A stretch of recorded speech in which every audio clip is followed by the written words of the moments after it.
Ok, ya ando por acá. Pues bien, para la sesión de hoy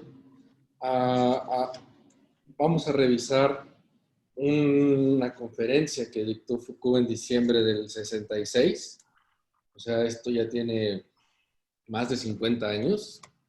Se llama El cuerpo utópico y es una intervención radiofónica donde Foucault básicamente lee este texto que preparó y a mi gusto está haciendo gala, no de poca cosa, sino de su maestría en los términos de la construcción escritural. Foucault era un maravilloso escritor, o sea, lo demostró yo creo que desde el nacimiento no, sí, desde la historia de la locura, ¿no? Que si bien es una investigación, también es un ejercicio de escritura maravilloso. Cuando le empiezan a hacer críticas y él mismo cuando revisa eh, críticamente el texto, se da cuenta de que hay algunos errores por ahí metodológicos o incluso del orden de cómo plantear el problema con relación a la locura, casi que ya no intenta salvarlo como un ejercicio de justicia, ¿no?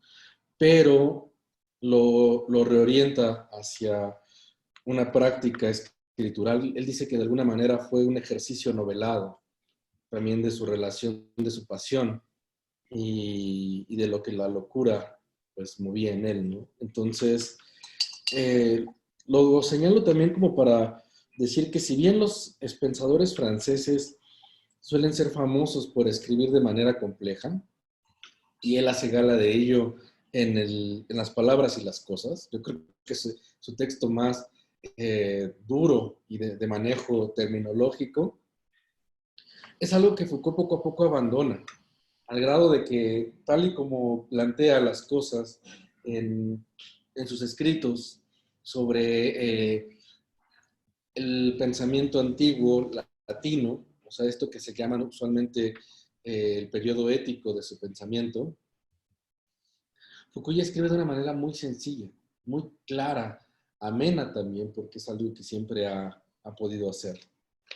Eh, no quisiera entrar en materia sin dar un par de cosas. No quiero perderme mucho porque no es una sesión específica sobre todo lo que implica el trabajo filosófico de Foucault y historiográfico también. Historiológico pensaría incluso, ¿no? Porque lo gráfico implicaría principalmente una dimensión de lo imaginal y de lo escritural, pero también creo que Foucault piensa conceptos para la historia, o sea, hay un trabajo historiológico, o sea, hay un pensamiento propio sobre los fenómenos históricos que no habían aparecido de esa forma. Entonces, no solamente quiero reducir su trabajo a un pensamiento filosófico, ¿no? Hay un ejercicio ahí sobre cómo pensar lo histórico.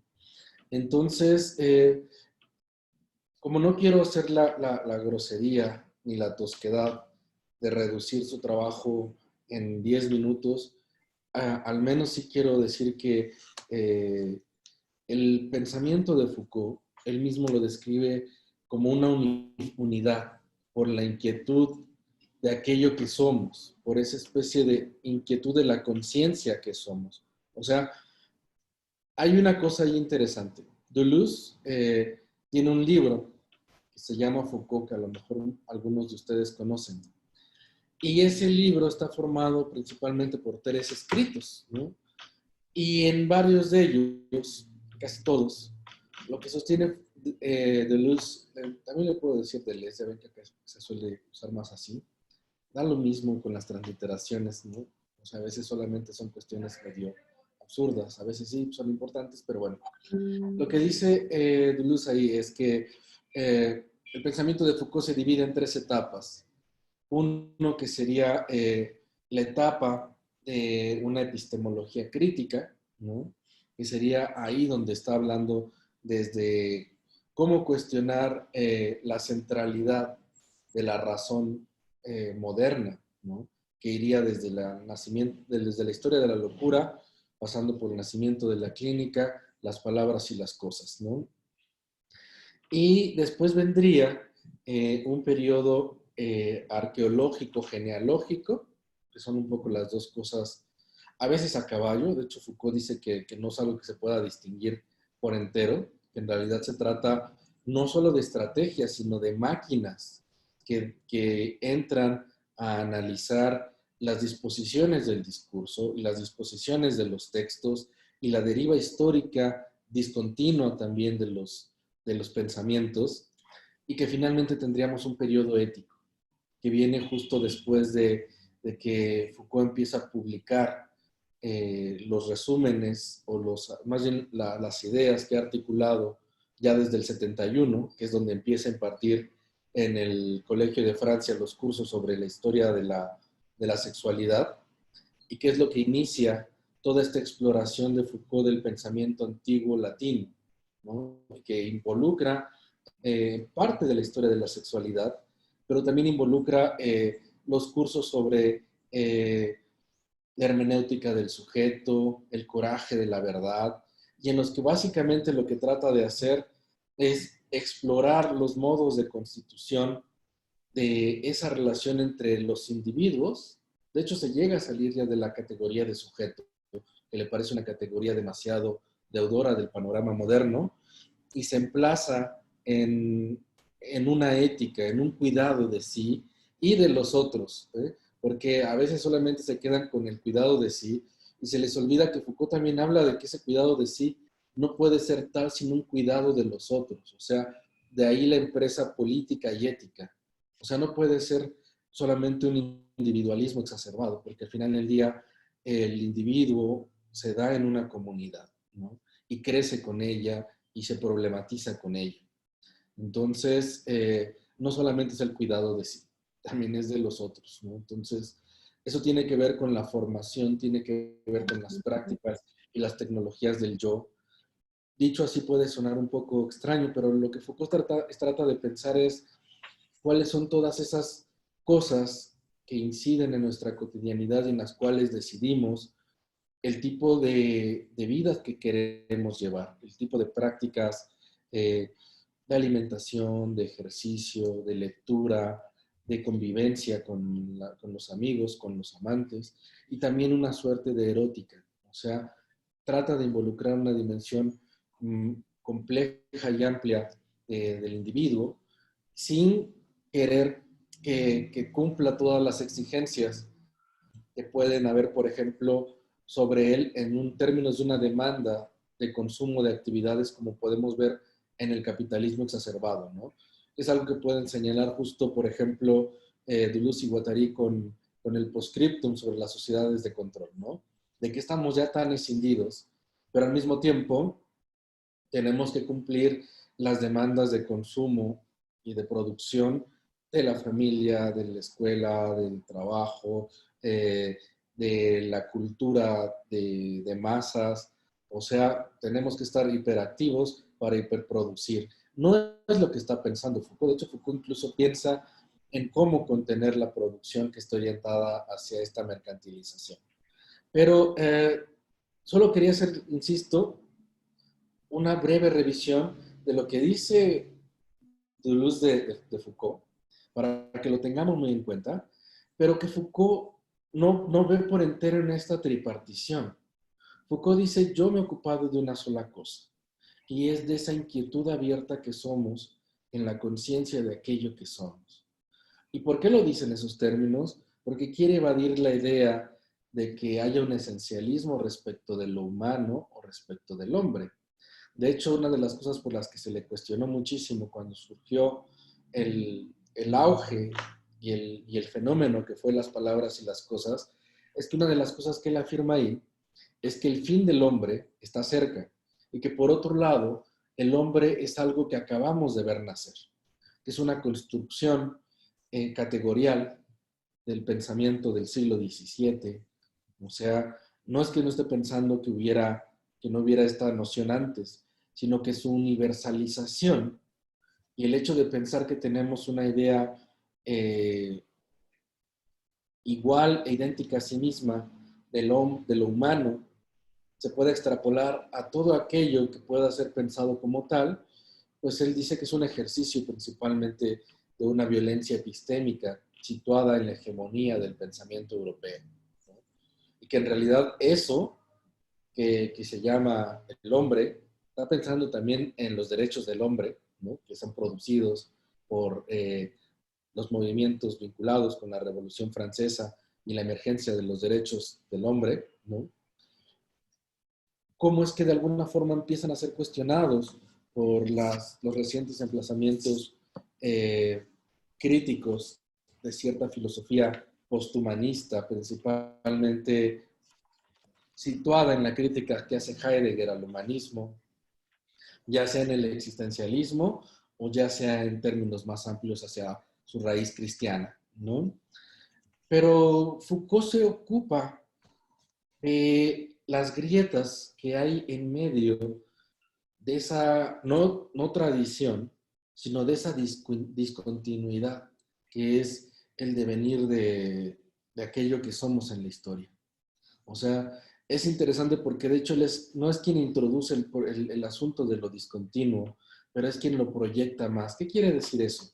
La noción de episteme apunta a una forma de pensar el mundo que está emplazada de tal manera en el lugar histórico en el que se está situado y está formada por las prácticas institucionales, por la educación, por el tipo de ideas que circulan, por el tipo de poderes que se ejercen, de tal manera que un sujeto que nace en una época muy difícilmente puede entender otra. Una episteme es una visión del mundo, pero en la cual el sujeto ya está inmerso en ella.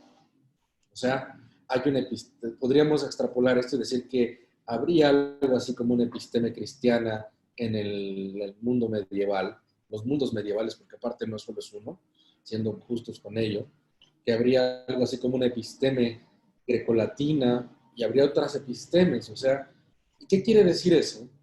Que la forma en la que verían el mundo son radicalmente heterogéneas, son distintas. Un cristiano no puede ver de la misma manera, o sea, pienso en un cristiano de los movimientos históricos medievales, no puede ver de la misma manera la sexualidad a como la ve un griego y a como la ve un moderno. Los griegos la ven como un uso de los placeres, los cristianos la verían como los pecados de la carne y los modernos lo veríamos como una disposición o un dispositivo de los saberes respecto de la sexualidad derivados de las ciencias de la vida, entiéndase biología, entiéndase medicina, pero en general un control biopolítico respecto de cómo es que las poblaciones y los individuos ejercen cierto tipo de prácticas. O sea, los modernos lo vemos como un saber que puede ser correcto y validado por la verdad científica de la medicina o de la biología, pero no lo vemos por entero como el pecado. O sea, de hecho nosotros vemos cuerpos biológicos en una interacción de reproducción. Y vean, la misma manera de plantearlo nos habla de la primacía que tiene el saber en el momento de la modernidad. Mientras que para un cristiano, una persona que está situada en estos regímenes, se trataría más bien de prácticas del orden del pecado de la carne, de cómo es que la carne va manchando el alma. O sea, quería utilizar esto como ejemplos para que vean que con relación a la sexualidad hay discontinuidades. No es lo mismo lo que pasa con los griegos, que tienen prácticas, prescripciones, prohibiciones, pero se trata principalmente de un uso de los placeres para pues, la vida en la relación con uno mismo y con los amantes, ya sea en la pareja, ya sea en otros términos, pero no pasa por la cuestión del pecado y no pasa por la cuestión del saber. Es una cuestión de cómo vivir esta dimensión de lo erótico. Entonces, lo uso como ejemplo para que vean también la cuestión sobre las epistemes, ¿no? La episteme es tal que, incluso para decirlo así, nosotros lo aprendemos teóricamente. O sea, en un régimen cristiano esto no pasa por la teoría, esto pasa definitivamente por toda una cuestión de prácticas ascéticas. ¿no? O sea, hay también de una condena en el orden de lo espiritual. No es necesariamente un saber, es una precaución respecto del cuidado del alma. Entonces, solamente quería utilizar esto para que veamos que Foucault lo que nos quiere decir es, en la historia, cada horizonte transforma a todos los otros a su propia lectura. Le resulta muy difícil alcanzar ese otro. Con esto quiero como concluir un poco la presentación general de Foucault y entrar a este texto hecho para una exposición radiofónica que a mi gusto es particularmente bello, ¿no? Voy a compartir mi pantalla eh, para hacer una lectura de algunos pasajes selectos del cuerpo utópico, porque me parece que es importante retomarlo incluso tal y como lo está leyendo, no para ser fieles, porque es imposible tal fidelidad. La historia y el tiempo siempre están de por medio, ¿no? Y la distancia geográfica también, ¿no? En última instancia, nosotros no somos franceses situados en los años 60.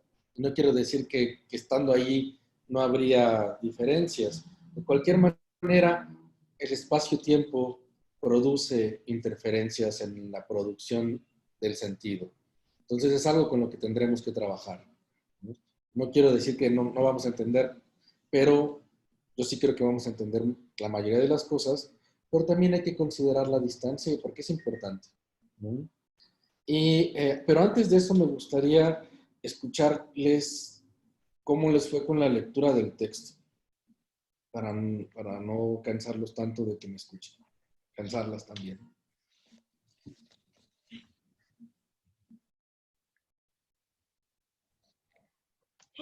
Pues a mí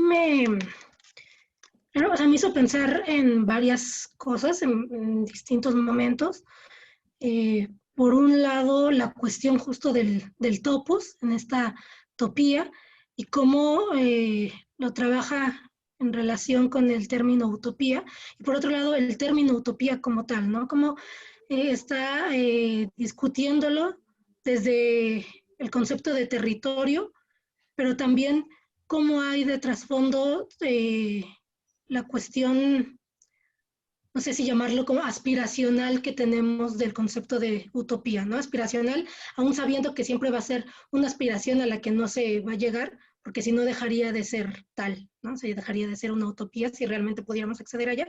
Y es también lo que él comenta, ¿no? En este lugar sin lugar en realidad es donde está también parte de cómo concebirnos en estos cuerpos utópicos, ¿no? Desde el otro a lo que no podemos acceder, que puede ser nuestro reflejo o nuestro yo sin la vida que conocemos, que sería nuestro yo cadáver, o nuestro yo que sensitivamente o emocionalmente sale de nosotros mismos en cuanto a territorio corporal, que ya al final, ¿no? Una parte como muy romántica en ese sentido cuando habla del amor, ¿no? Y cómo en el amor también estamos posicionados fuera de nuestro territorio, en pensándonos como cuerpo territorial. Entonces, a mí me hizo pensar mucho en esto y claro, pues sin dejar de lado todo el trabajo que él hizo de las heterotopías y de cómo pensar estos espacios o estos territorios otros, ¿no? Siempre estar cuestionando qué es el territorio y en este caso el territorio más, no sé si llamarlo puro o auténtico al que podemos tener acceso, que es el cuerpo mismo. Entonces, a mí me llamó la atención eso y digo otra cosa que no es como acotación, hace no mucho leí un texto de Diamela Eltit, que es bueno, una escritora chilena que estuvo muy activa en un colectivo artístico durante la dictadura y se llama Los Vigilantes, ¿no? Y sí había, parece que habla un poco como de cómo, porque aparte de ella tenía una literatura que le llaman como un poco impermeable, ¿no? Es difícil acceder realmente a sus intenciones, no es narrativa, ¿no? Y bueno, cómo baja, porque lo discutía con otras conocidas, cómo parece que baja de este panóptico al de, bueno, todos somos vigilantes. Habla un poquito sobre eso, también en cuestiones políticas y su contexto, pero habla mucho en una parte del cuerpo, ¿no? Tiene un hijo donde de repente describe su cuerpo como si fueran objetos, ¿no? O sea, parece que cuando habla de su pierna no habla de la concepción de ella como parte del mundo en el cuerpo, ¿no? Como si su pierna fuera un objeto aislado y sus brazos y su cabeza, y entonces él interactúa con los objetos. Y hay un párrafo en este texto cuando habla justo de cómo se construye la concepción del cuerpo para los niños, cuando en realidad nacemos sin estar conscientes de que somos parte de un todo corporal hasta que nos reconocemos en el espejo, ¿no? Pero pareciera que fuéramos un parte, más bien muchas partes de un algo que vamos reconociendo, ¿no? Nuestros dedos, nuestras manos, ¿no? Entonces, ahí hizo todavía más clic. Si ya había pensado en la relación de Duhamel Eltic con Foucault, en este párrafo todavía me hizo pensar mucho más en esto, ¿no? Cómo pensar el cuerpo a partir de un montón de elementos que se conforman y no de un todo. Y en ese también un montón de elementos, seguir discutiendo cómo es ese territorio, ¿no? Cómo se construye o deconstruye o cómo se transforma a partir de no sé si nuestra voluntad o nuestra apropiación de él, no sé. Eso más o menos fue lo que me hizo pensar. Sí, no está todavía allí por entero Foucault en la ortopedia, ¿no? De los cuerpos de la que va a hablar en Vigilar y Castigar casi 10 años después. Si no me equivoco, Vigilar y Castigar es creo que del 75. O sea, todavía falta un poquito, pero ya lo está señalando, ¿no? Justo en esto que mencionas, ¿no? De cómo es que los niños no son conscientes del cuerpo, pero yo pensaría esta tesis incluso más allá. A los niños les es dado un cuerpo por los investimentos y prácticas sociales. O sea, les permiten tocar algunas partes y otras no. De eso habla también en el primer tomo de la historia de la sexualidad. Y yo pensaría que de hecho la ortopedia, que de alguna manera es la correcta educación o la correcta orientación de los cuerpos, bueno, no es de los cuerpos, es de la educación, pero pasa por la educación de los cuerpos, eh, decide a tal manera cómo nos relacionamos con nosotros mismos, desde que nacemos hasta que podemos empezar a hacer una actividad crítica de este cuerpo enseñado e instruido por las expectativas y demandas de lo social. O sea, tanto lo adquirimos como lo vamos desadquiriendo poco a poco en cierto tipo de ejercicios. E incluso hay muchas resistencias por parte de nosotros a no cuestionar algunas partes del tipo de cuerpo que nos ha sido asignado. Ojo que no estoy pensando en lo biológico, sino en lo social. O sea, en cómo es que el cuerpo se puede expresar socialmente. Pero bueno, no me quiero perder tanto porque la exposición que planeé es bastante extensa. Entonces, quiero leer un par de... Bueno, me gustaría preguntar quiénes lo leyeron. Solamente, si pueden, levanten la manita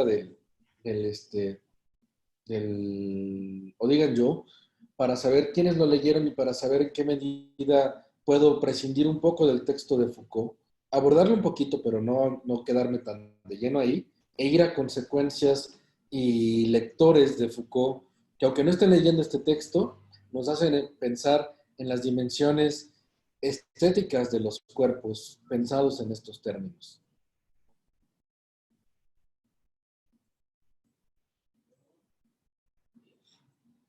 ¿Quiénes le echaron un ojo? Bueno, entonces, comparto mi pantalla y hago un par de lecturas de, selectas del texto, ¿no? Yo utilizo la versión que les compartí por WhatsApp. Está la versión en un libro, pero a mí me gusta un poco más esta traducción. Entonces, dice, ¿no? Mi cuerpo, implacable topía, ¿no? Desde que abro los ojos, me es imposible escapar a ese lugar que dulce, ansiosamente, Proust habita en cada despertar, ¿no? Emulando un poco esta primera, no esta primera escena de En busca del tiempo perdido, pero también de las finales del primer tomo y otros lugares en los que está hablando Proust, ¿no? Como de esta especie de recuerdo cuando despierta, de que además de otras cosas está situado en un cuerpo, ¿no? Dice, y no es porque a causa de él me encuentre anclado en donde estoy, pues después de todo, no solo puedo moverme y removerme, sino que también puedo removerlo a él, moverlo, cambiarlo de lugar. Pero he aquí que no puedo desplazarme sin él. No puedo dejarlo allí donde está para yo irme por otro lado. Puedo ir al fin del mundo, puedo esconderme por la mañana bajo las cobijas, hacerme tan pequeño como me sea posible, puedo dejarme derretir bajo el sol en la playa. Él siempre estará allí donde yo estoy, siempre está irremediablemente aquí, jamás en otro lado. Mi cuerpo es lo contrario de una utopía, es aquello que nunca acontece bajo otro cielo. Es el lugar absoluto, el pequeño fragmento de espacio con el cual me hago estrictamente cuerpo. Mi cuerpo, implacable utopía. De alguna forma el cuerpo siempre nos da este lugar trascendental del lugar, ¿no? O sea, si Foucault, digo, si Kant pensaba en la estética trascendental a partir de las dos formas puras de la intuición, el tiempo como forma pura de la interioridad y el espacio como forma pura de la exterioridad que determinarían toda experiencia posible, lo que acá hace Foucault es decir, el lugar de toda experiencia posible es el cuerpo. Y aquí va a decir más adelante, yo creo que después de todo, es contra él y como para borrarlo que se concibieron todas esas utopías. El prestigio de la utopía, su belleza, la maravilla de la utopía, ¿a qué se deben? La utopía es un lugar fuera de todo lugar, pero es un lugar en donde habré de tener un cuerpo sin cuerpo, un cuerpo que será bello, límpido, transparente, luminoso, veloz, de una potencia colosal, con duración infinita, desatado, protegido, siempre transfigurado. Y es muy probable que la primera utopía, aquella que es más difícil de desarraigar del corazón de los hombres, sea precisamente la utopía de un cuerpo incorporal, ¿no? Dice, las momias, después de todo, ¿qué son? Bueno, antes de eso, también hay una utopía diseñada para borrar el cuerpo, y esa utopía es el país de los muertos. Son las grandes ciudades utópicas que nos legó la civilización egipcia. Las momias, después de todo, ¿qué son? Pues bien, son la utopía del cuerpo negado y transfigurado. La momia es el gran cuerpo utópico que persiste a través del tiempo. Acuérdense que las egipcias tenían estos sellos en los ojos y en la boca para que se pudiera conservar el Ka, que sería algo así como una especie del alma, y que podría regresar a una utopía posterior, a una trascendencia en otro momento. Y que muchas veces cuando tenían atentados, los faraones o las personas de la nobleza, rompían esos sellos y les llenaban la boca de tierra para que de alguna manera se escapara el Ka y ya no pudiera haber una correspondencia entre el cuerpo y el alma, ¿no? Pero de alguna forma también lo que está aquí diciendo Foucault es, los transmundos se inventaron precisamente por ese lugar al que nos sitia el cuerpo. Si el cuerpo no estuviera, si el yo no estuviera tan sitiado en el cuerpo y en su condición finita, ya sea para desplazarse, ya sea para pervivir, quizá no habría utopías. O sea, el cielo se inventa porque hay el cuerpo finito. Dice, probablemente sea el gran mito del alma el que desde lo más lejano de la historia occidental nos ha proporcionado la más obstinada, la más potente de esas utopías mediante las cuales borramos la triste topología del cuerpo. Durante mucho tiempo mi alma, y más que mucho tiempo, cuando mi viejo cuerpo se vaya a pudrir, viva mi alma, Es mi cuerpo luminoso, purificado, virtuoso, ágil, móvil, tibio, fresco. Es mi cuerpo liso, castrado, redondo como una burbuja de jabón. Me salto algunas partes porque pues el texto es extenso y quiero abordar también otras partes, ¿no? Pero dice, todas estas utopías mediante las cuales esquivaba mi cuerpo, pues bien, simplemente tenían por modelo y punto primero de aplicación, tenían su lugar de origen en mi cuerpo mismo. Estaba muy equivocado anteriormente al decir que las utopías estaban dirigidas contra el cuerpo y destinadas a borrarlo. Las utopías nacieron del cuerpo mismo y se voltearon después contra él. Dice después, en todo caso hay algo seguro.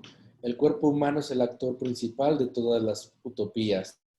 Enmascararse, tatuarse, no es como podríamos imaginarlo adquirir otro cuerpo, simplemente un poco más hermoso, mejor, decorado, o que se reconoce con mayor facilidad. Tatuarse, maquillarse, enmascararse, es sin duda otra cosa. Es hacer entrar al cuerpo en comunicación con poderes secretos y fuerzas invisibles. La máscara, el signo tatuado, el afeite depositan sobre el cuerpo todo un lenguaje enigmático, todo un lenguaje cifrado, secreto, sagrado, que invoca sobre ese mismo cuerpo la violencia de Dios, la potencia sorda de lo sagrado o la vivacidad del deseo. La máscara, el tatuaje, el afeite, sitúan al cuerpo en otro espacio, lo hacen entrar en un lugar que no tiene ningún lugar directamente en el mundo, hacen de ese cuerpo un fragmento de espacio imaginario que se va a comunicar con el universo de las divinidades o con el universo de los demás. Uno será poseído por los dioses, poseído por la persona que acaba de seducir. En todo caso, la máscara, el tatuaje, el afeite, son operaciones mediante las cuales el cuerpo es arrancado de su espacio propio y proyectado en otro espacio. ¿Qué quiero traer a cuenta con este subrayo de lo que está diciendo Foucault aquí? Es muy interesante porque en realidad no existe algo así para nuestra experiencia como el cuerpo natural.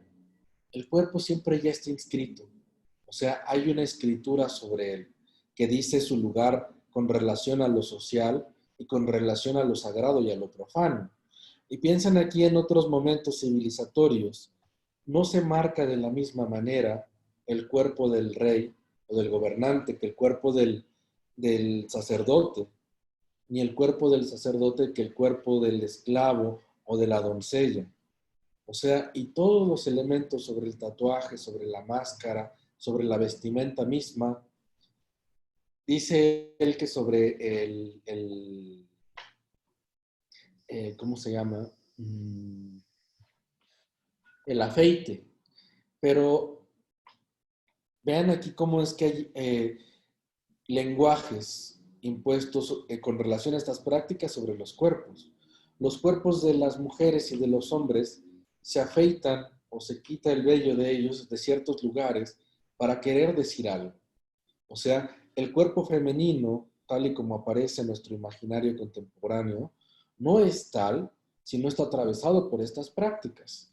Es decir, tampoco aceptamos un cuerpo natural como tal. Y de hecho, esta cuestión sobre el afeite implica también la cuestión sobre el peinado y el corte de cabello. Hay todo un código al respecto. Las mujeres se lo deben de cortar de tal manera, los hombres de esta otra. Las mujeres jóvenes de tal manera, las viudas de otra forma, las mujeres divorciadas incluso también podrían utilizarlo de una forma distinta que las casadas, etc. Hay todo un código del peinado, como llegan a decir, de lesa iguataría en otros lugares. Esto quiere decir también que hay hay muchos códigos de escrituras con relación al cuerpo. No, ya está 5 minutos. Dije, no, espéreme, porque ¿No podrían apagar sus micrófonos para que no se vicie el sonido, por favor? Solo un momentito, en lo que continuamos con la exposición, por favor. Gracias. Regreso al texto. Dice, Y si pensamos que el vestido profano, sagrado, religioso, civil, hace entrar al individuo en el espacio cerrado de lo religioso en la red invisible de la sociedad, entonces vemos que todo aquello que es relativo al cuerpo, dibujo, color, diadema, tiara, vestimenta, uniforme, todo eso hace florecer de una forma sensible y abigarrada las utopías que están selladas en el cuerpo. Pero quizá habría que ir más allá del vestido, quizá habría que alcanzar la carne misma, y entonces veríamos que en ciertos casos prácticamente es el cuerpo mismo quien voltea contra sí su poder utópico y hace que todo el espacio de lo religioso y lo sagrado, todo el espacio del otro mundo, todo el espacio del contramundo, entra en el espacio que le está reservado. Pienso aquí justo en esto que señalaba hace rato, ¿no? El velo en algunos momentos, en ceremonias, tiene una relación con cómo se pueden interactuar entre los cuerpos que están vinculados. Estoy pensando en las bodas, ¿no? El velo ahí tiene una función de cubrir el cuerpo y destinarlo solamente de la mujer, de la esposa al esposo, pero también ya encubrirlo de alguna manera con la iglesia. Y no quiero decir aquí que esto se tenga que pensar como algo obligatorio de ley, sino que es un ejemplo que Foucault nos puede señalar. Incluso toda la cuestión sobre la vestimenta, qué se tapa, cómo se ornamenta, con qué colores, señala su destino entre lo profano y lo sagrado. Y eso que Foucault puede llegar a ser muy crítico con estas cuestiones, pero aquí creo que está utilizando todos los elementos literarios para poder pensar cuántas posibilidades ha habido para los cuerpos, ¿no? Dice, me voy a adelantar un poquito, esto es lo que comentaba Ethel hace ratito, ¿no? Dice, después de todo, los niños tardan mucho tiempo en llegar a saber que tienen un cuerpo. Durante meses, durante más de un año, no tienen más que un cuerpo disperso, miembros, cavidades, orificios, y todo ello solo se organiza literalmente, solo se organiza, literalmente toma cuerpo en la imagen del espejo. Vean, aquí hay un guiño muy chiquito a Lacan, ¿no? De cómo es que el espejo, en la medida en que nos devuelve las imágenes de este semblante de unidad, nos introyecta e escribe literalmente, hace la huella en nuestra psique para que podamos tener una idea de unidad del cuerpo. O sea, y aquí también hay una cosa por pensar. Lacan habla del estadio del espejo, pero es un momento en la civilización en que los espejos ya están en todos los ámbitos de lo social. Pensemos que hasta antes de que existan estos espejos como cromados, ¿no? En su reverso, realmente no eran artefactos que circularan mucho en la vida comunitaria. La gente no tenía una apropiación de su propia imagen. O sea, la imagen era para los demás, pero no para sí. Y de hecho, esto empieza a tener un poco de importancia alrededor de finales de la Edad Media, de principios del Renacimiento, en Europa, por ejemplo, en la cultura europea. A lo mejor en otros lugares con otras historias de los artefactos, pero aquí no me la sé, la verdad. Pero sé que en Europa, en el Renacimiento empiezan a utilizarse principalmente para la nobleza y la aristocracia, básicamente para ellos, hacia siglo XIV, XV. Pero eran espejos cóncavos además, y orientados casi solo hacia el rostro. O sea, hay que pensar aquí en todas las dinámicas que pueden introducir los diferentes tipos de espejos y también para las sociedades en las cuales no los hay, ¿no? Y bueno, continúo. Dice, de manera aún más extraña, los griegos de Homero no tenían palabra alguna para designar la unidad del cuerpo. Por paradójico que parezca, frente a Troya, bajo los muros resguardados por Héctor y sus compañeros, no había cuerpos, había brazos levantados, pechos valerosos, piernas ágiles, cascos relucientes sobre las cabezas, no cuerpos. La palabra griega que quiere decir cuerpo solo aparece en Homero para designar al cadáver. O sea, el cuerpo como unidad es solamente para el muerto.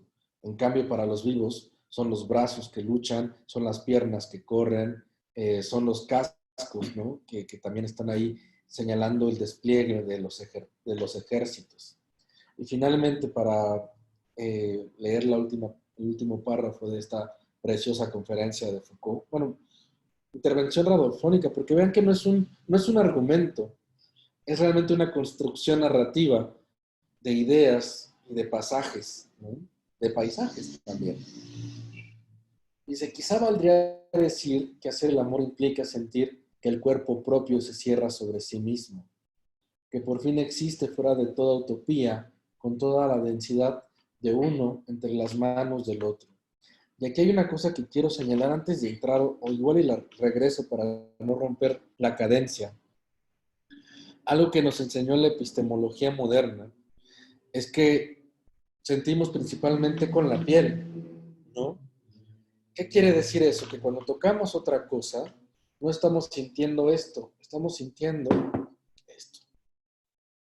O sea que incluso cuando hacemos el amor, no solamente, de alguna manera sí sentimos al otro, pero sobre todo nos sentimos a nosotros mismos. O sea, esta cuestión sensible y membranada, lo que permite es que más bien haya una relación, sí con la exterioridad, pero a partir de aquello que las condiciones y las posibilidades que tiene la piel. Piénselo con relación a la visión. No podemos ver el espectro del ultravioleta porque nuestro cuerpo no lo permite, pero eso existe. O sea, vemos de alguna forma lo que nuestro cuerpo no, nos posibilita y sentimos el mundo a través de nuestro cuerpo, pero siempre lo que sentimos es nuestro cuerpo. Eso con relación al erotismo es súper profundo, porque nos diría dos cosas pues muy duras y bellas al mismo tiempo. Por un lado, que nunca sentimos por entero cómo siente el otro. Y por otro lado, que sin el otro no nos sentimos a nosotros mismos, a nosotras mismas, ¿no? Y dice Foucault, quizá valdría decir que hacer el amor implica sentir que el cuerpo propio se cierra sobre sí mismo, que por fin existe fuera de toda utopía, con toda la densidad de uno entre las manos del otro, bajo los dedos del otro que te recorren. Tu cuerpo adquiere una existencia. Contra los labios del otro, tus labios devienen sensibles, delante de sus ojos entrecerrados, nuestro rostro adquiere una certidumbre y hay por fin una mirada para ver tus pupilas cerradas, al igual que el espejo y que la muerte. El amor también apacigua la utopía de tu cuerpo, la calla, la calma, la encierra en algo así como una caja que después sella y clausura. Es por eso que el amor es tan cercano pariente de la ilusión del espejo y de la amenaza de la muerte. Y si a pesar de esas dos peligrosas figuras nos gusta tanto hacer el amor, es porque cuando se hace el amor, el cuerpo está aquí, ¿no? Y eso es como radical, ¿no? Entonces, con eso concluyo la lectura de los pasajes selectos de esta preciosa intervención radiofónica de Foucault. Me gustaría escucharles y después quisiera volver a llevar todo esto a otras problematizaciones de personas que están siguiendo a Foucault en otras ideas, no necesariamente aquí.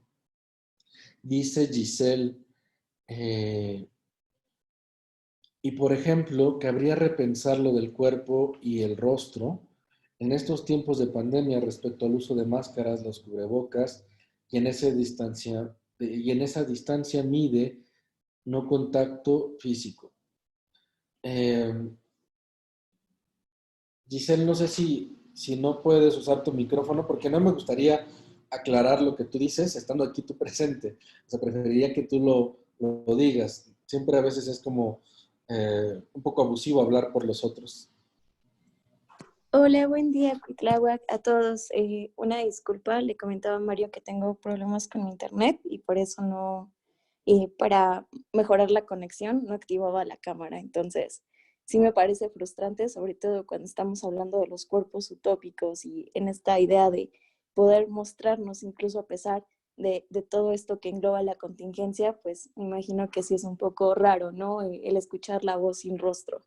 Y por eso digo que habría como repensar todo esto, sobre todo en la situación, en el contexto que vivimos actualmente. Por ejemplo, esta idea de que, ya que mencionabas tú esta parte tan importante de la sensibilidad y la sensibilización a través del sentir, del piel con piel, y que en estos momentos se vuelve una imposibilidad, ¿no? En esta idea del contacto físico. Ya no podemos saludarnos entre nosotros, no podemos tocarnos porque no se debe, y sobre todo esta idea también como de la máscara del reconocimiento facial que se imposibilita en la exterioridad, ¿no? Cuando salimos, cuando vamos al supermercado. Entonces, creo yo también que estos espacios otros incluso transmutan en esta idea de estos breves espacios en los que el reconocimiento a veces implica como acciones, no sé, incluso de estos mundos utópicos, ¿no? Encontrarte con alguien que puede ser un conocido, pero no lo reconoces al momento porque trae el cubrebocas, o alguien quien no sabes si realmente existe como estas imposibilidades de vínculos. Así que por eso decía que también creo que esta resonancia con los tiempos que estamos viviendo de la lectura de Foucault es también como esta idea de emplazar estas realidades y cómo se translleva a estas nuevas formas de habitar. Sí, qué bueno que lo mencionas. O sea, yo pensaría dos cosas, así rápido, que hay toda una disposición tácita que identificamos respecto de políticas del cuerpo y también hay políticas del rostro. O sea, de hecho, para bien y para mal, esto funciona. Hay dos textos que no son de Foucault, que a mí me parecen importantísimos con relación a esto. Uno de Deleuze y Guattari, que se llama Rostridad, en 1000 mesetas, y donde habla justo de las políticas del rostro, ¿no?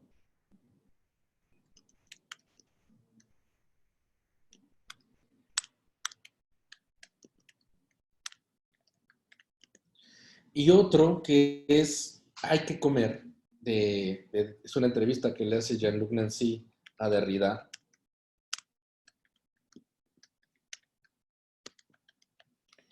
Y en los dos problematizan hasta qué punto solamente hay un control y un ejercicio de autonomía y el respeto a la autonomía cuando hay un rostro. ¿Qué pasa cuando no lo hay, no? Como por ejemplo, o cuando hay una desrostrificación frente a los animales. Es lo que dice Derrida, por ejemplo, ¿no?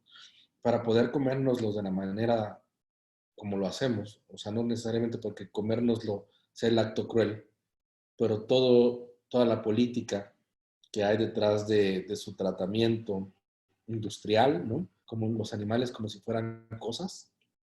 Y no cualquier cosa, sino cosas que pueden ser tratadas a destajo, con crueldad, sin ningún tipo de consideración, como si fueran seres vivos. Eso solamente pasa porque se les desrostrifica, se les desindividualiza, ¿no? Y en ese sentido, hay políticas distintas, ¿no? No se trata igual a los perros y a los gatos que a los cerdos y a los pollos. Y no se trata igual a los cerdos y a los pollos que a los jaguares y a los orangutanes. O sea, hay incluso estratificaciones de cómo se les puede asignar rostros a los animales. Y también en ese sentido de cómo se circulan esos cuerpos. Pero hasta ahí lo quiero dejar con ellos, solamente como para decir que sí es bien importante, pero tiene sus reversos negativos, porque eso lo piensa Levinas, ¿no? Dice, el rostro siempre es el límite para la muerte, no debes de matar a alguien que tiene un rostro. Pero ¿qué es lo que pasa cuando hay una desrostrificación? No solamente entre humanos, ¿qué es lo que pasa cuando llega a haber exterminios y masacres, ¿no? Se les identifica a todos como iguales, ¿no? Se les trata a todos como iguales. Hay una razón instrumental operando para decidir sobre sus muertes, dadas en términos de serie, dadas en términos de anonimato. Pero también, a su vez, hay políticas bastante siniestras con relación al rostro. O sea, de cómo una rostrificación excesiva convierte la sociedad en una sociedad espectacularizada, ¿no? Donde todo el mundo quiere tener el rostro de Elvis y de Marilyn, y evidentemente nadie quiere tener ni el rostro ni las consecuencias culturales y sociales de tener un rostro de un migrante o de una persona en condición de calle, de una persona de una etnia perseguida. O sea, insisto, me haces pensar justo que sí hay toda una política que también es estética porque ocupa el lugar de lo sensible respecto de los rostros y respecto de los cuerpos. O sea, sí, sí me hace muy, muy importante lo que señalas, Giselle. ¿Alguna cosa más antes de que regrese a... Justo voy a entrar en esas cuestiones, pero con el cuerpo, en la otra presentación. Más bien en la presentación porque lo que utilicé ahorita fue el PDF. Lucila, adelante. Sí, este es un poco como mi sentir, mi preocupación. Eh, Tenía yo la idea de Foucault que estaba más en cuestiones de esta parte como crítica, de esta parte de precisamente con la historia de la locura o de decir, miren, miren cómo hemos denigrado, despersonificado, etcétera, y cómo este texto lo siento como que corre el riesgo de dejarnos muy en un ensimismamiento de yo, mi cuerpo, yo, mis sensaciones, me da como flojera, como que digo, ay no, yo pensé que Foucault tenía cosas más interesantes, más como esto, como estos rostros, esta desrostrificación y cosas así en este sentido, ¿no? Como que esta parte de eh, eh, no sé si hay un límite o no tiene límite, todo lo que podemos elucubrar acerca de nosotros, de lo que sentimos, de lo que no sentimos, es enorme, pero como que hay cuestiones más urgentes allí como esto, como la desrostrificación de migrantes o de animales o así. Sí, a mí me gusta mucho el texto, pero justo porque no es el Foucault de los libros. Esta es una conferencia. Y creo que de alguna manera él piensa cada cosa con relación al destino al que va. O sea, y creo que sus libros están hechos para desestabilizar la razón central occidental. Y es que en cada uno trabaja con bisturí. Y creo que acá, creo que el indicio de dónde está es el primer párrafo. Abre con Proust. Esto al final del día es una versión literaria de problemas que vistos desde la filosofía o desde una historia crítica serían mucho más vastos y mucho más oscuros.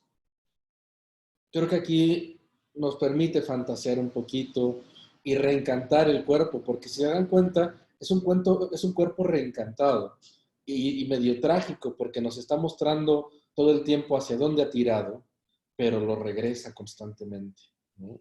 O sea, creo que nos permite pensar muchas cosas. Pero sí, yo creo que no es el Foucault de los libros. Y de hecho, este Foucault crítico con el cuerpo, el que va a decir, vean todas las pedagogías que hay encima de nosotros, es el de vigilar y castigar, ¿no? Está el cuerpo militar, el cuerpo del médico, el cuerpo del encerrado, ya sea en el manicomio o en la prisión. O sea, el cuerpo del preso también tiene toda una pedagogía y una ortopedia. O sea, y los cuerpos de las mujeres como madres incluso también. Eso no lo tematiza ahí, pero de alguna forma está aquí como resultado de este análisis crítico de desnaturalizar un cuerpo que le sirve a los poderes de los gobiernos, ¿no? No solo a los de los gobiernos, sino a los poderes que gobiernan, que no son solo los del Estado. Gracias. No, pero qué buena observación también. Si quieren, comparto mi pantalla de nuevo y ahora vamos con la presentación. Me preocupa que ahora esto creo que no me va a dar tiempo. La cerré. Denme un segundito. Aquí está.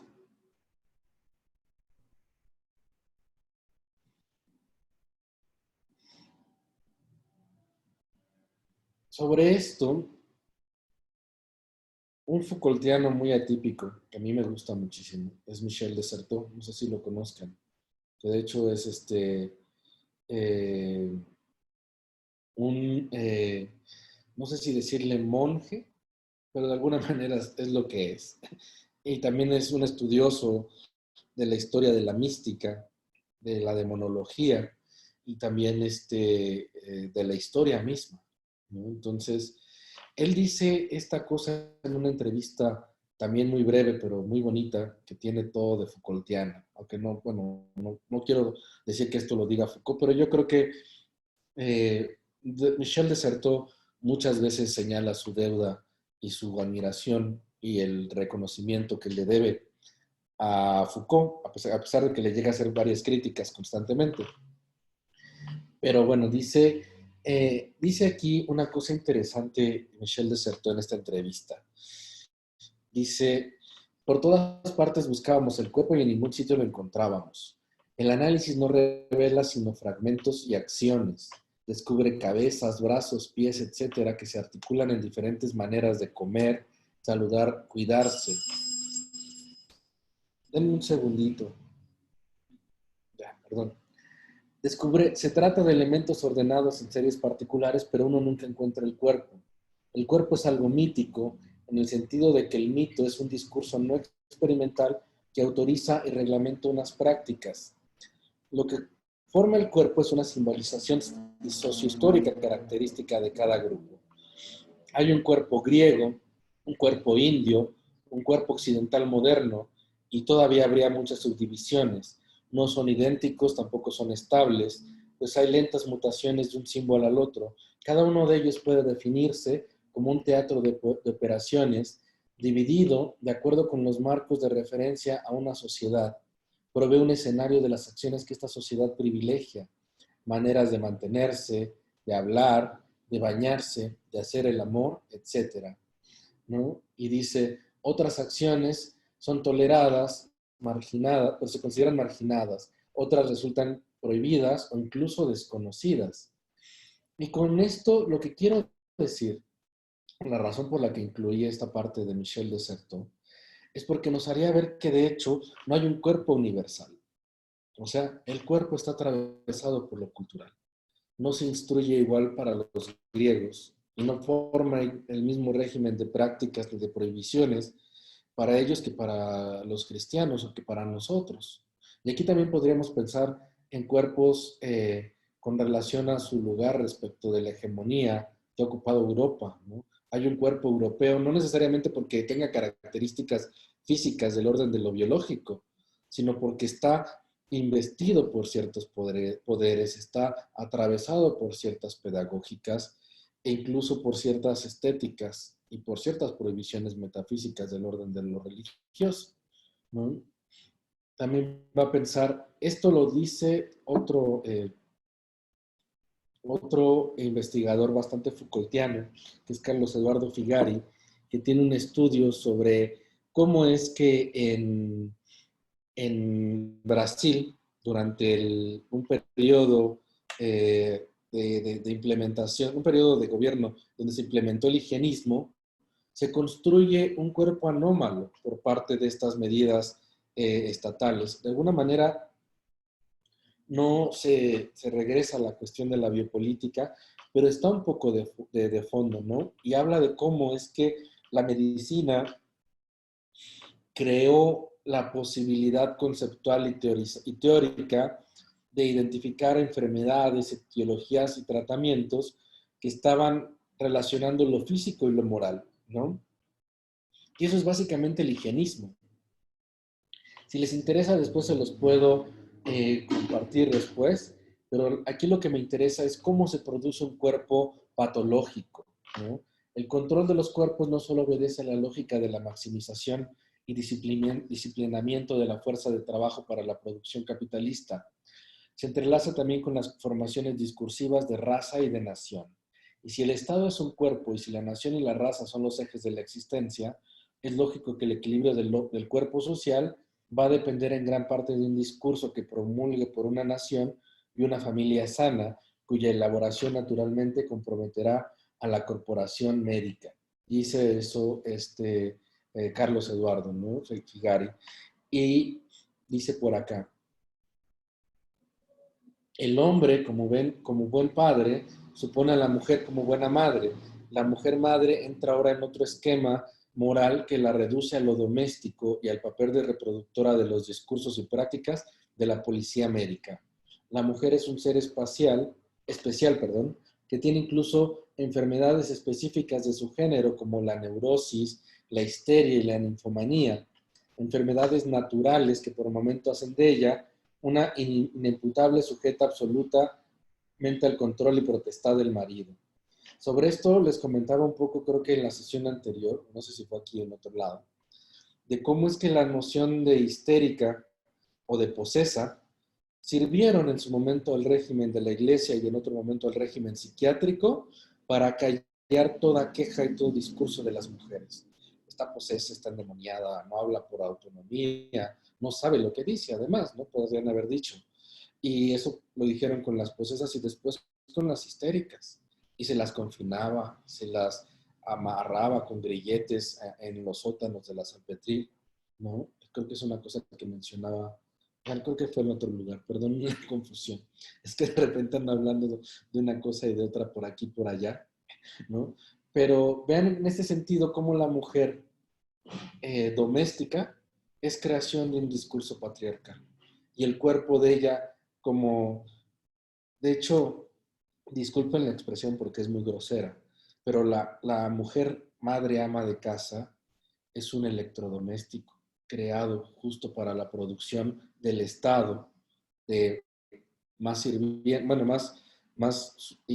ciudadanos, tienen muy pocos derechos, pero muchas obligaciones de sostener este sistema económico. O sea, y aquí toda la cuestión de la ortopedia sobre las mujeres pues pareciera que tienen el instinto de lavar la ropa o el instinto de criar o el instinto de ser además también proveedoras sexuales, ¿no? Entonces, esta mujer doméstica ama de casa es una máquina creada por el Estado moderno. Es lo que va a decir justo Silvia Federici después, ¿no? O sea, y aquí también esto pasaría con relación al homoerotismo. Aquí lo que estudia Carlos Eduardo Figari es cómo se produce la imagen de lo anómalo con los cuerpos que crea la medicina y la biología, ¿no? Y identificación a partir de características fisiológicas, ¿no? Me salto un poco a los ejemplos porque esto pasó evidentemente por las instancias jurídicas y médicas. O sea, y lo que hacen estos discursos es crear categorías que les permitan administrar la vida y la muerte de personas que caen dentro de la identificación de estos términos.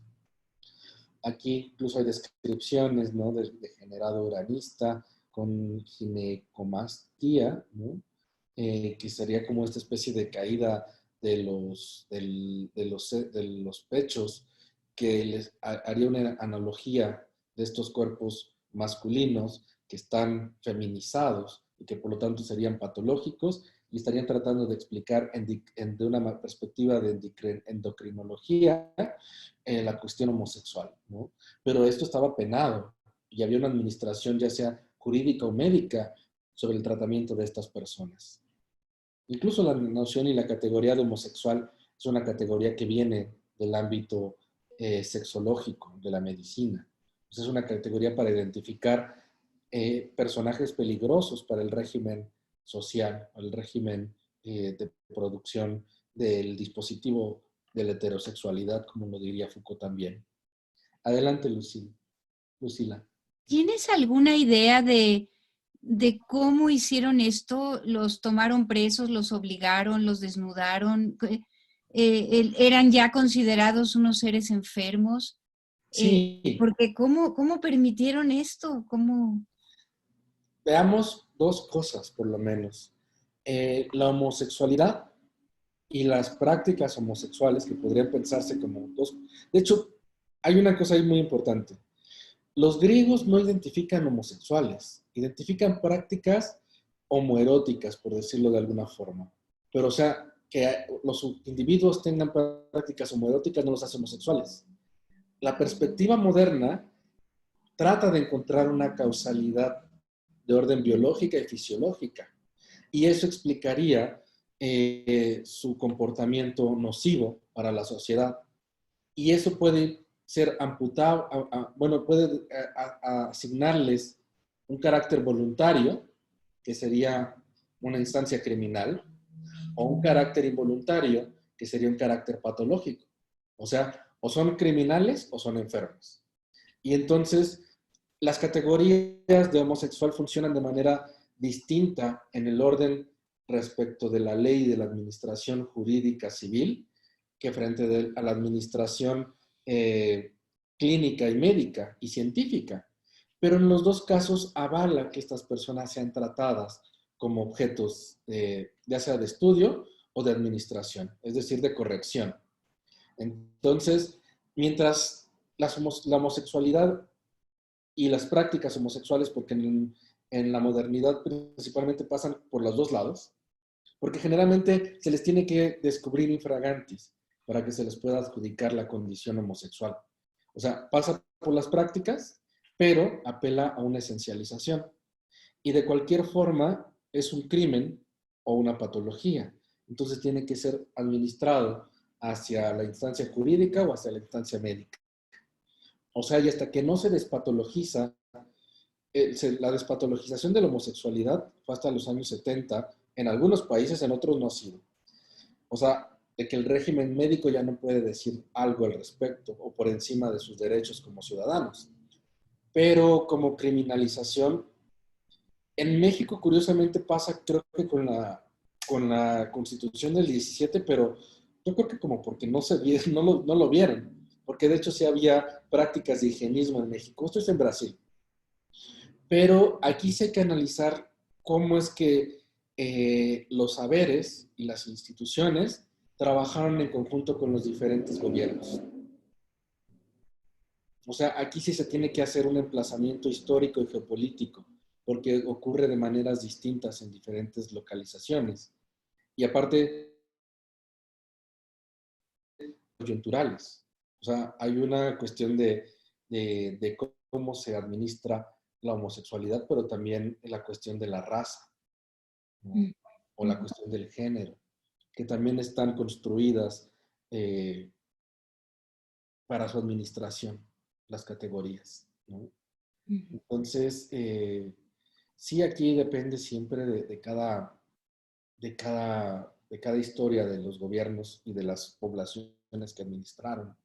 Y por eso a mí me parece importante decir que se decide sobre la vida de esos cuerpos, pero también sobre su muerte en muchos casos. ¿No? Como ocurrió justo con el Holocausto. O sea, se aniquilaron judíos, pero también gitanos y también personas mayores y también homosexuales, principalmente hombres. Ahí también ha habido principalmente una invisibilización del cuerpo femenino, ¿no?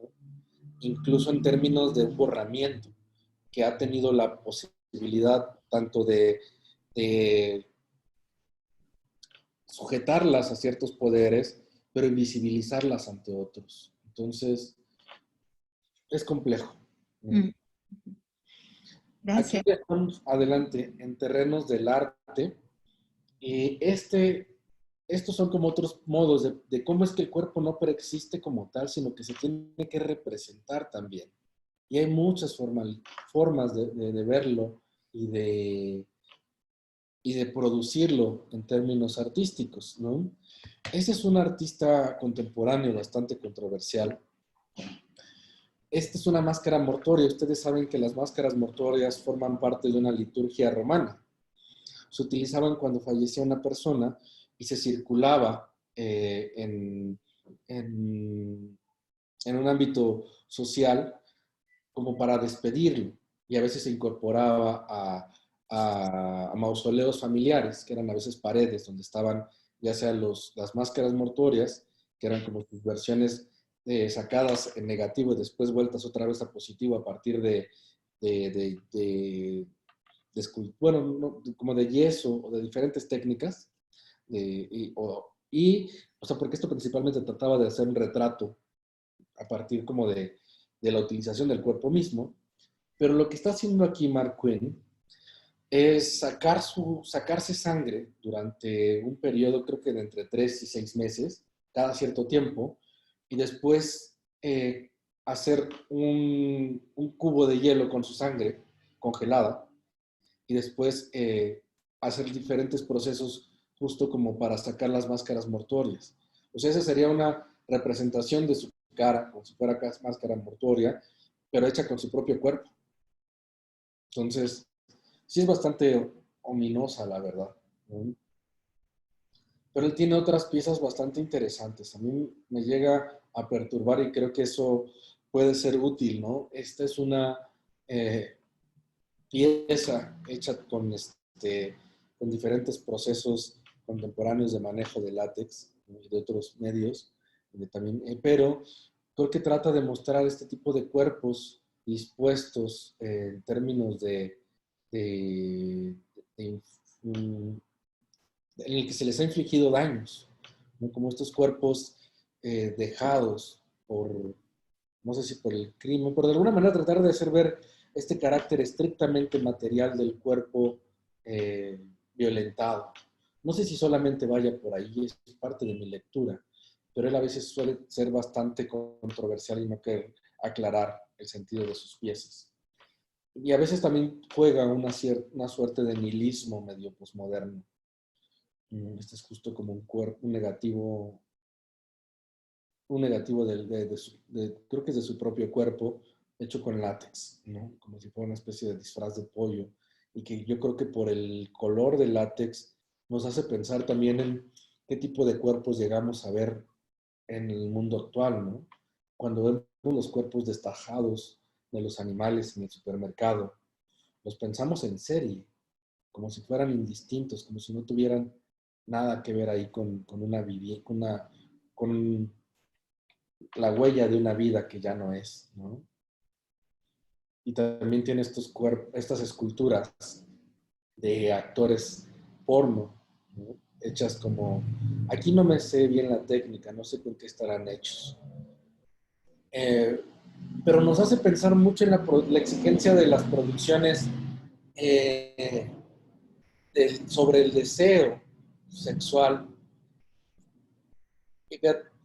Paul Preciado tiene esta idea del régimen farmacopornológico, ¿no? Que es algo así como de en qué medida el porno nos mantiene tranquilos, porque nos calma de alguna forma, pero no nos permite intervenir socialmente en todos los problemas con relación al género. O sea, es como si fuera pues una dosis ahí medio del fármaco que nos tranquiliza y que en ese sentido pues, nos mantiene inertes y neutrales, ¿no?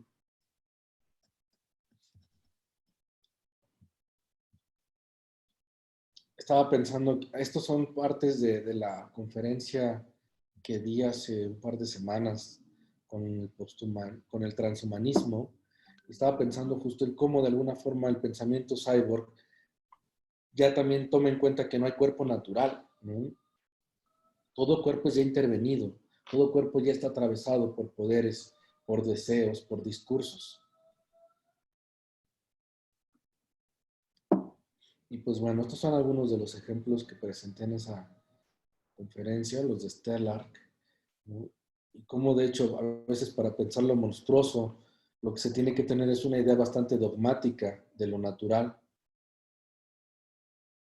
Estos son esculturas de esta artista coreana, que es para mi gusto brillante, ¿no? Que es Lee Bull, en los que piensa los cuerpos de los cyborgs, con una, con una anécdota personal. Sus padres fueron perseguidos políticos, fueron mutilados durante interrogatorios por el gobierno. Entonces aquí está postulando cuerpos cyborgs que tienen aspectos masculinos y femeninos, pero que se están recreando. O sea, están en sitio como hasta cierto punto confinados, como podría estar el cuerpo secuestrado de los políticos, de los presos políticos o de los perseguidos políticos, pero se está recreando. O sea, Y ella no utiliza cuerpos mecánicos, más bien utiliza el imaginario de los cyborgs para pensar en cómo es que se puede recrear los conceptos.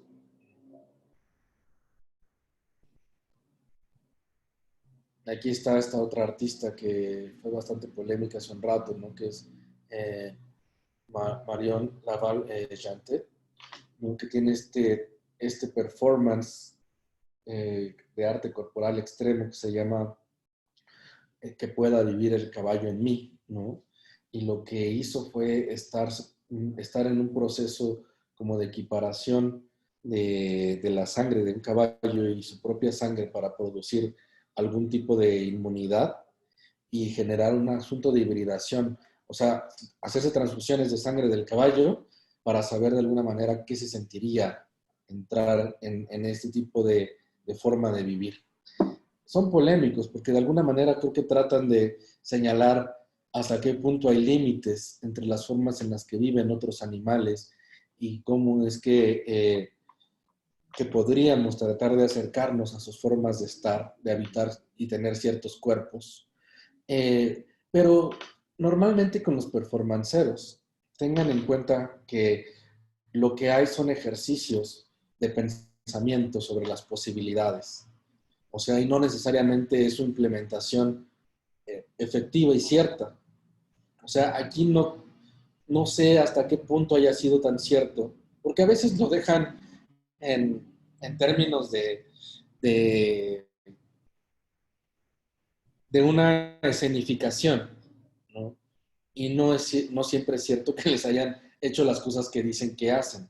Pero la cuestión importante aquí es hacer circular ideas y hacer circular problemas, no necesariamente tomar una postura de antemano.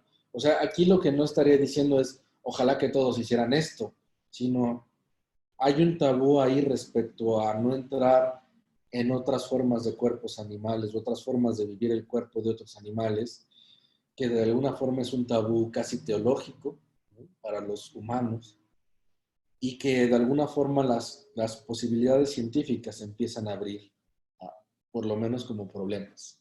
Entrarían aquí a consideración cuestiones de bioética, pero también cuestiones de eugenesia. Y creo que ya eso era casi todo. Ah, no es cierto, tenía un par de cosas más con relación al cuerpo. Disculpen esto, porque esta es una grosería para el pensamiento, pero estaba pensando en el cuerpo del mercado, ¿no? O sea, en el tipo de cuerpo que nos venden todo el tiempo, el tipo de cuerpo que tenemos que consumir, pero incluso hasta el cuerpo obsoleto en los infomerciales, ¿no? Cómo es que realmente nunca funciona como debería de funcionar ahí, pero nos habla principalmente de nuestras prácticas de consumo y de consumo de ideas también, no solamente de consumo de productos. Y acá decía, hacia el final de esta entrevista que se llama Historias de Cuerpos de Michel Desserteau, de cómo es que algunos aspectos del cuerpo, como la voz, han perdido su carácter de influencia de de otras dimensiones o de otros, eh, ¿cómo decirlo?, de otros mundos. Él se refiere a cómo es que la voz tuvo un lugar importante en los diferentes procesos de diferentes casos de mística o de posesión demoníaca. Y cómo en algunos momentos, pues sobre todo previo al siglo XVII, la voz era una extensión del cuerpo, un tipo de cuerpo sonoro que podía hablar de ciertos procesos de efecto sobre el cuerpo. O sea, el embrujamiento pasaba por la voz, ¿no? Y había que tener cuidado de cómo te hablaban ciertos individuos, ¿no? Yo creo que tienen en mente lo que pasa en la posesión de Ludán. No sé si han visto o revisado ese libro. Y aquí yo quería traer a cuenta también esta cuestión del cuerpo dilatado que se problematiza con relación a la danza. No sé si ustedes llegaron a ver esta película de Suspiria en su última versión. Se las recomiendo muchísimo.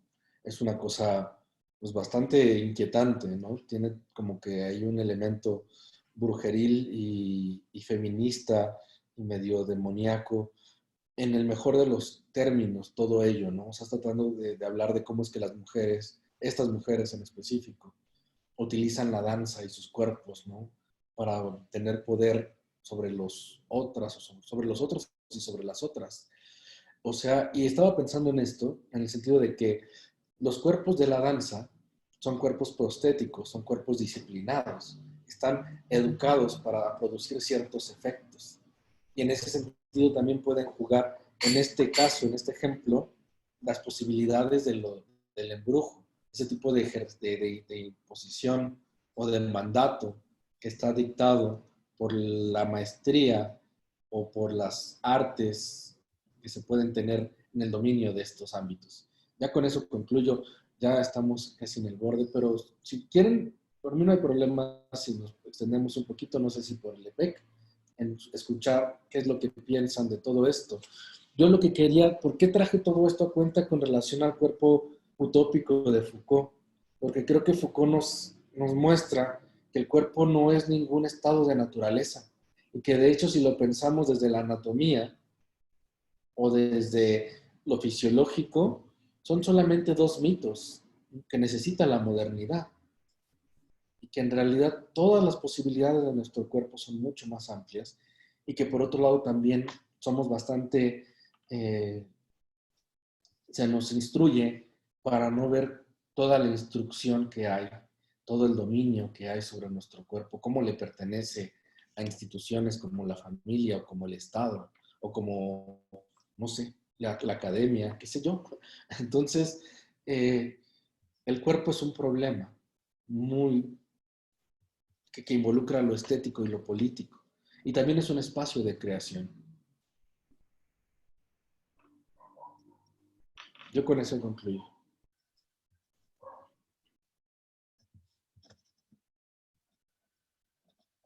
Pues muchas gracias, Cuitlahuac. Nada más os comparto, o sea, la verdad estoy encantado de todo lo que he escuchado, ¿no? Y de esta potencia bueno, se descubre, ¿no? En la presentación de Foucault.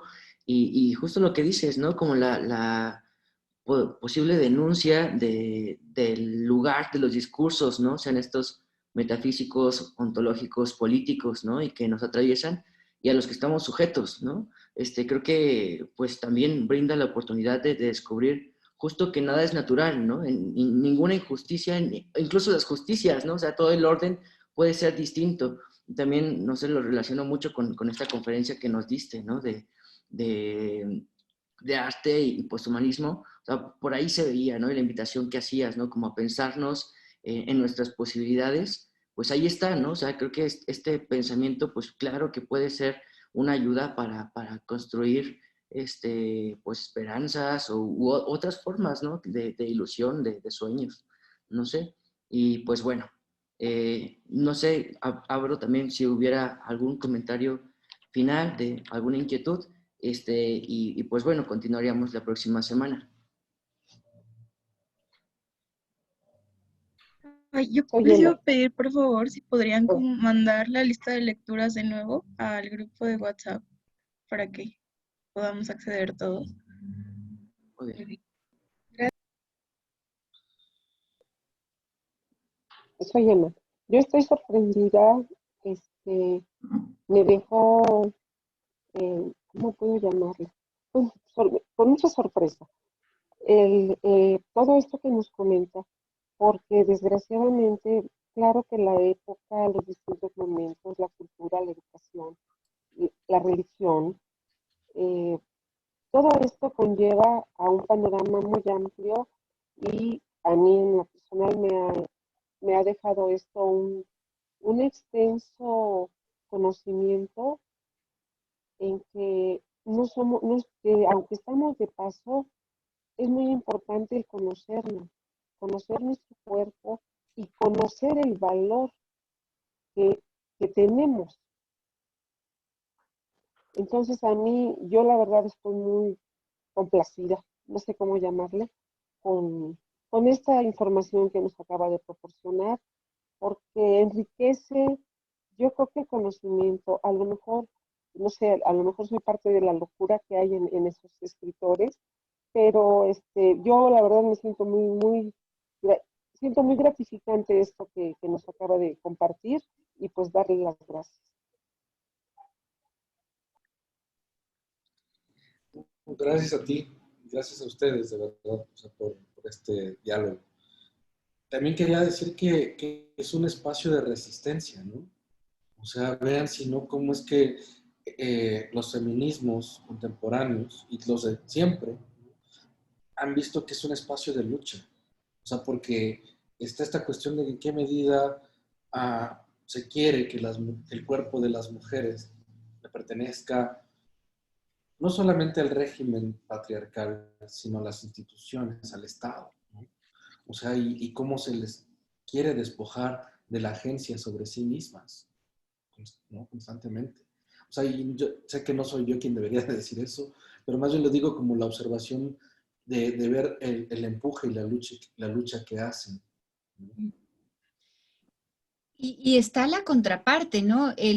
También el cuerpo del varón está sujeto a esto, ¿no? Toda la cultura militarizante, aunque no, aunque no todo pase por lo militar, casi todo, ¿no?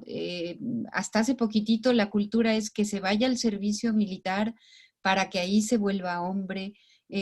Como que hay también toda una como que van parejos, ¿no? Va en espejo.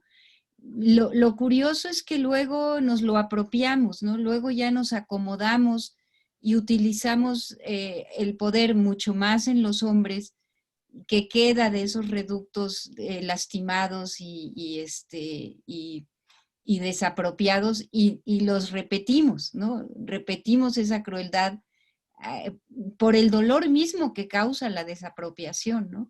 Se vuelve, en el caso de los hombres es más claro, ¿no? Son desapropiados, son forzados a vivir una disque masculinidad de una manera muy específica y después, como es lo único que les queda, lo repiten, ¿no?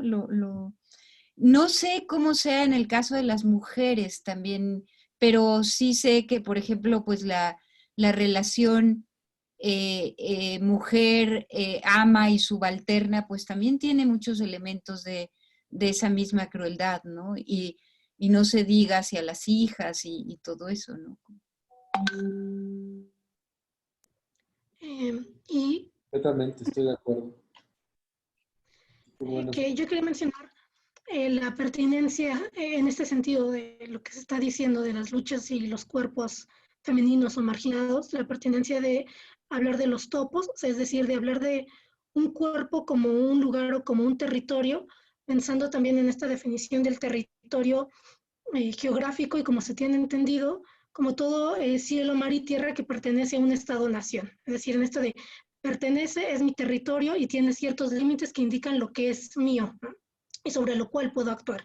Entonces, pensar los cuerpos, sobre todo los cuerpos marginados como territorios, y ahí vendría entonces, o cabría pensar en los términos de Toulouse y Guattari, ¿no? Esta desterritorialización para después reterritorializar, asumiéndonos como territorios, ¿no?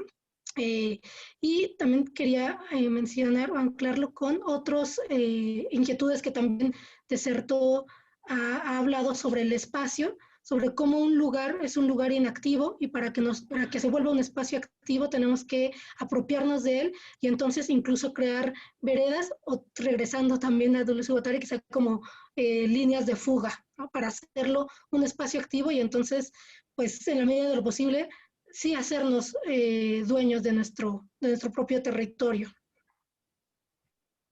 Me parece importante lo que dices, pero también creo que hay una cuestión medianamente,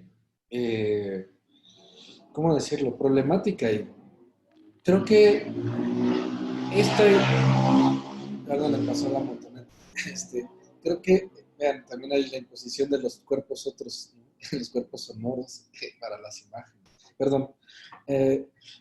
Que esta idea de la extrema apropiación podría pasar por estas controversias que produjo la noción de empoderamiento en el feminismo, ¿no?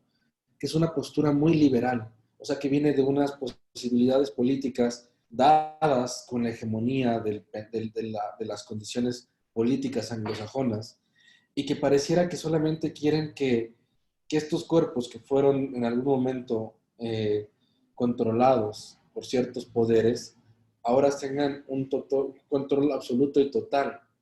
Y creo que eso puede llevarnos a políticas también bastante pobres y horrorosas. Y que también habría que pensar en qué medida sí podemos apropiarnos, pero también en qué medida hay algunos aspectos que podrían permanecer pasivos sin en esta asignación de valor de que lo pasivo como algo negativo. O sea, hay partes y formas de nuestro ser en las que no tenemos tanta posibilidad de acción. O sea, y aquí también está el mito del autocontrol, ¿no? Yo creo que una de las cosas que nos han enseñado los filósofos de la sospecha, ¿no? Marx, Nietzsche, Freud, pero también nos han enseñado muchos otros y muchas otras, es que no siempre tenemos tan claro por qué hacemos las cosas que hacemos. Entonces, sí tratar de ganar terreno, sobre todo frente a estos poderes hegemónicos, pero tampoco querer controlar neuróticamente todo. También hay que dejar ser el cuerpo en por ratos, ¿no? Que sea lo que pueda ser. Sí, sí, estoy de acuerdo. Quizá yo lo estaba pensando como en el apropiarnos, como el hacernos conscientes de todas estas posibilidades, pero sí, o sea, ya con esto que mencionas, también caer en el extremo sería caer justo en esta, no sé, yo lo pienso incluso hasta en términos ya de tiranías, ¿no? Cuando ya eres totalmente propietario de algo y dices, yo soy la voluntad absoluta sobre esto que es mi cuerpo, que yo en ese sentido de creer que un cuerpo no se construye a partir de los otros, lo cual sería totalmente falso. Entonces ahí había una contradicción total, ¿no? Entonces sí, Sí, y creo que no, tampoco se caer en eso. piensa aquí justo con ellos que todo lo que dicen en cómo hacerse un cuerpo sin órganos son estas prácticas de desneurotización del yo y del cuerpo. O sea, pareciera que en la neurosis el yo quiere imponerse sobre todas las formas de afirmación de lo vivo en el cuerpo. Y ellos en cómo hacerse un cuerpo sin órganos están pensando en cómo es que podemos hacer que el cuerpo se vaya un poco para otros lugares donde el yo no lo domine, ¿no? Desde bueno, exploran muchas posibilidades. Incluso una de ellas es la mística y también la erótica del amor cortés, ¿no? Que tiene un trasfondo muy mítico, muy místico también. O sea, de cómo es que renunciando a una agencia del yo, puedo entrar en una concordancia con esa totalidad para la cual no tengo un nombre, ¿no? Que podría ser de alguna forma el universo o el mundo no designados bajo un concepto ni teológico ni metafísico. O sea, la renuncia al yo puede llegar a ser una práctica de ascesis, y en estos modos en los que lo llevaron a cabo en ciertas prácticas, pues era como una forma política también de resistencia a esta necesidad de que el mundo sea todo humano, que es justo como muy fascista, como bien dices, ¿no? Hay que también dar lugar a lo otro, incluso a lo otro en uno. Yo con eso concluyo. Si quieren podemos continuar la próxima semana para no abusar del tiempo de la videoconferencia del EPEC. Y empezamos con eso si quieren. Pero ya para la próxima semana vamos a leer a Foucault, a Deleuze y Guattari, ¿no? Si no me equivoco. Bueno, les paso exactamente qué apartados por el WhatsApp, ¿no? Porque no es todo el libro, porque es muy grande. Voy a escoger un par de capítulos del texto sobre Bacon. Pero empezamos la semana que viene, si quieren, retomando esto, o a lo mejor incluso la presentación, porque todavía hay cosillas por ahí y no hay que descartarlas. Nos vemos, que estén muy bien, muchas gracias. Gracias. Gracias. Hasta luego. Gracias. Bye.